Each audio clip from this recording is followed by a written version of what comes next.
तो दोस्तों अब हम बात करते हैं निश्चयवाचक सर्वनाम के बारे में। तो पु से पुरुषवाचक हो गया, नि से निश्चयवाचक।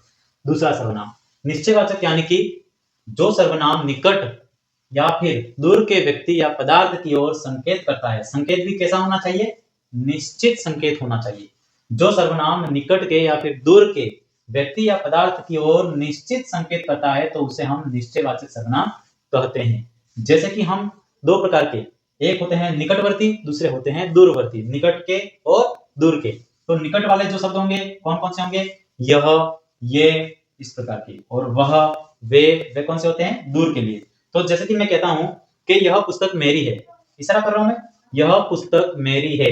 तो यहां पर यह शब्द जो आएगा, यह शब्द में निश्चित स्थिति, यह शब्द में एक निश्चित स्थिति के बारे में हमें पता लग रहा है, यानी कि यह पुस्तक मेरी है, इसमें हमें कोई डाउट नहीं है। वह मेरा घर है, यानी कि यह भी क्या है? निश्चित है, यानी कि यह निकटवर्ती वस्तु के लिए, वह दूरवर्ती वस्तु के लिए। तो यह, वह, ये, वे, इस प्रकार के जो भी शब्द आते हैं वे सारे के सारे किस में आ जाएंगे? निश्चयवाचक सर्वनाम में आएंगे। निश्चयवाचक सर्वनाम यानी कि वो निश्चित है, फिक्स है। अब बात करते हैं दोस्तों अनिश्चयवाचक सर्वनाम। अनिश्चयवाचक पहला हो गया पुरुषवाचक, निश्चयवाचक, अनिश्चयवाचक। तीसरा, पहले में क्या था? उसके पहले मतलब कि अभी जो पिछला पढ़ा हमने उसमें क्या था? निश्चयवाचक सर्वनाम। निश्चयवाचक में यह, ये, वह, वे, इस प्रकार के निश्चित स्थिति के बारे में पता चल रहा था कि यह हो रहा है, इसमें कोई डाउट नहीं है। लेकिन अब क्या होगा कि निश्चित स्थिति के बारे में पता नहीं चलता है। परिभाषा के तौर पर देख लीजिए कि जिस सर्वनाम के अंतर्गत निश्चित स्थिति, वस्तु, पदार्थ या घटना का बोध नहीं हो पाता है तो उसे हम अनिश्चयवाचक सर्वनाम कहते हैं। अब कैसे याद करेंगे? दो प्रकार के शब्द लेंगे, एक होता है कोई, एक होता है कुछ।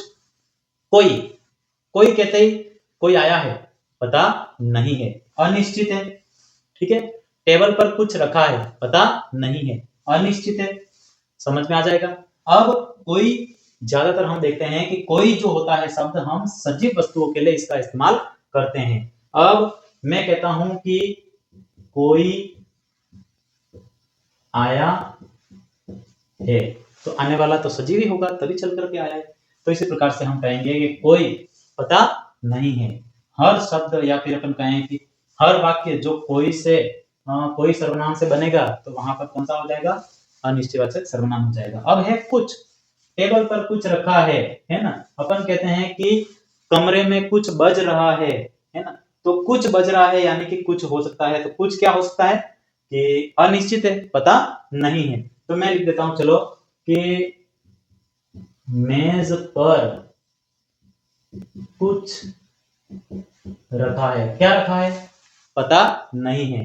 कौन आया है? पता नहीं है। जब पता नहीं है तो अनिश्चयवाचक सर्वनाम हो जाता है, जब पता है तो निश्चयवाचक सर्वनाम हो जाता है।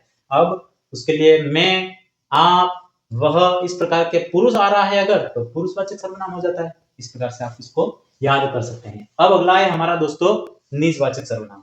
तो दोस्तों अब हम बात करते हैं निजवाचक सर्वनाम के बारे में। निजवाचक सर्वनाम यानी कि निज का मतलब क्या होता है? स्वयं, है ना।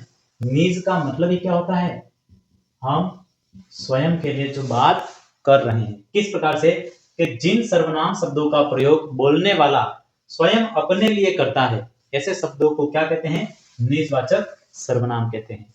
अब देखो, अपने लिए करता है यानी कि कैसे होगा? कि मैं एक शब्द ले रहा हूं आप। अभी कुछ समय पहले मैंने बताया था कि आप एक पुरुषवाचक सर्वनाम में होता है, और आप यानी कि आप, उंगली सामने वाले की ओर जा रही है, यानी कि दो व्यक्तियों के मध्य, मध्य यानी कि मध्यम पुरुषवाचक सर्वनाम में आ रहा था। अब मैं कह रहा हूं कि आप शब्द का प्रयोग हम निजवाचक में भी कर सकते हैं। किस प्रकार से कर सकते हैं मैं बताता हूं कि आप शब्द का प्रयोग जब हम अपने आप के लिए करते हैं, जैसे कि मैं कह रहा हूं ना, अपने आप, हम हमारे स्वयं के लिए आप शब्द का जब प्रयोग करेंगे तो उस समय वह आप जो है वह कौन सा हो जाएगा? निजवाचक सर्वनाम हो जाएगा। किस प्रकार से मैं आपको वाक्य में करके बताता हूं। जैसे कि मैंने यहाँ पर लिखा है, देखो, मैं अपने आप सीख लूंगा। अपने आप कैसे सीख लूंगा? अपने आप सीख लूंगा, यानी कि यहाँ पर आप शब्द का प्रयोग आया है लेकिन स्वयं के लिए आया है, इसलिए यहाँ पर निजवाचक सर्वनाम हो जाता है। आप अपनी पुस्तक ले जाइए। आप अपनी पुस्तक ले जाइए। यहां पर आप शब्द के अंतर्गत आप देखोगे तो आप, यहां पर आप शब्द जो है वह क्या है, मध्यम पुरुषवाचक सर्वनाम। अब दूसरे में देखो अपनी, यहां पर अपनी शब्द के अंतर्गत जब बात आती है तो यहां पर क्या हो जाएगा, निजवाचक सर्वनाम हो जाता है। समझ में आई बात? इस प्रकार से आपको इन दो वाक्यों के माध्यम से पता चल जाएगा। मैं कुछ और वाक्य बता देता हूं, जैसे कि देखो आप या फिर अपने आप के लिए, अब हम कैसे कहेंगे कि स्वयं, मैं खाना स्वयं खाता हूं, तो स्वयं शब्द में निजवाचक। खुद का भी प्रयोग कर सकते हैं, मैं खाना खुद खाता हूं, है ना। या फिर निज, निज का मतलब होता है हम अपने लिए बातें करते हैं, तो निज है स्वतः, अपना, या फिर स्वयं, खुद, आप। इन सारे शब्दों का प्रयोग जब हम अपने आप के लिए करते हैं, अपने आप याद रखना है अपने को कि अपने आप के लिए हम करते हैं, तो फिर वहां पर निजवाचक सर्वनाम हो जाता है। बहुत ही सरल है दोस्तों, लेकिन इसको समझना पड़ता है। अब हम बात करते हैं दोस्तों, यहाँ पर देखेंगे आप कि निजवाचक हो गया, है ना। अब बात आ रही है प्र के ऊपर कौन सा होगा, आप विचार कर लो, बताओ जल्दी से फटाफट, कौन सा होगा प्र के ऊपर, कौन सा सर्वनाम होता है। तो साथियों अब हम बात करते हैं हमारे प्रश्नवाचक सर्वनाम के बारे में। प्रश्नवाचक सर्वनाम यानी कि सीधी बात है कि हम किसी से क्या कर रहे हैं, प्रश्न कर रहे हैं। कैसे, बता देता हूं।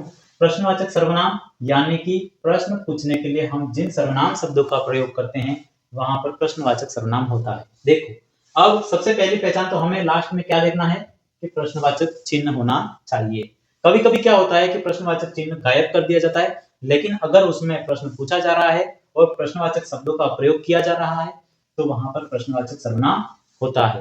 तो कैसे देखें कि ज्यादातर अपन देखते हैं कि क्या और कौन, है ना।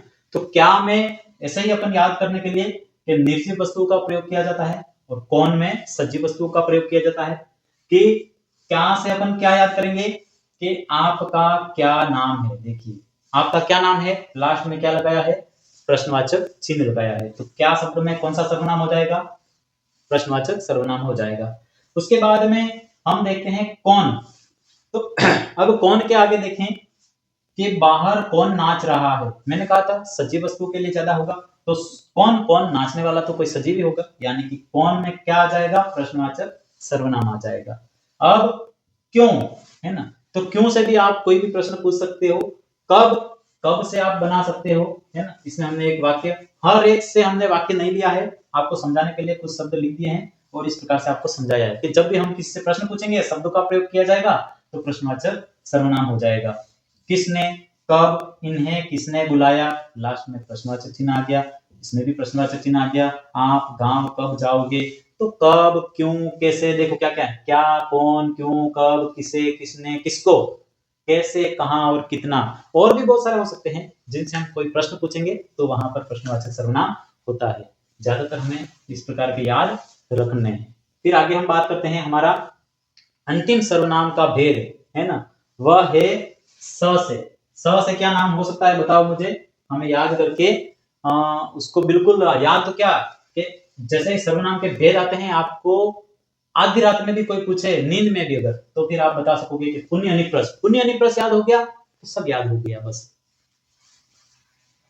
तो साथियों अब हम बात करते हैं हमारे अंतिम सर्वनाम यानी कि संबंधवाचक सर्वनाम। नाम से ही स्पष्ट है, दो प्रकार के, एक ही वाक्य में दो प्रकार के अलग अलग वाक्यों को हम एक संबंध बनाने का काम करेंगे। किस प्रकार से, देखो कि जब किसी सर्वनाम का प्रयोग एक शब्द या वाक्यांश, जब किसी सर्वनाम का प्रयोग एक शब्द या वाक्यांश का दूसरे शब्द या वाक्यांश के साथ में संबंध प्रकट करने के लिए किया जाता है तो वहां पर संबंधवाचक सर्वनाम होता है।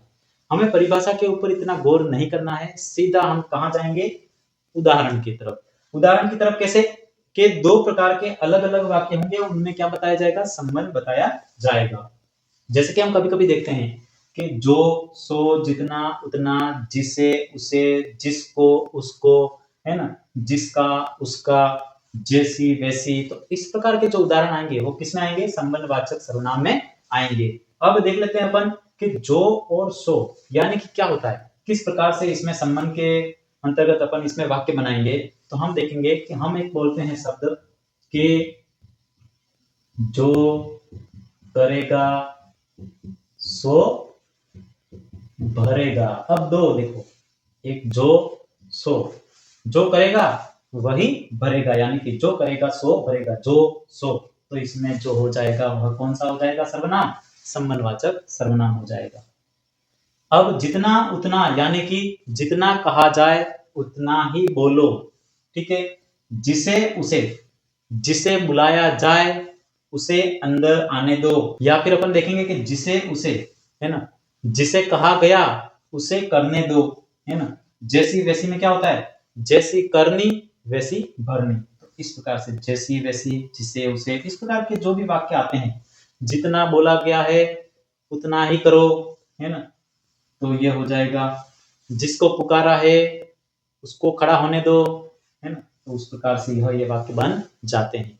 यानी कि अब आपको सर्वनाम याद हो गए होंगे मेरे हिसाब से, और नहीं याद हुए हैं तो इसको याद कर लेना।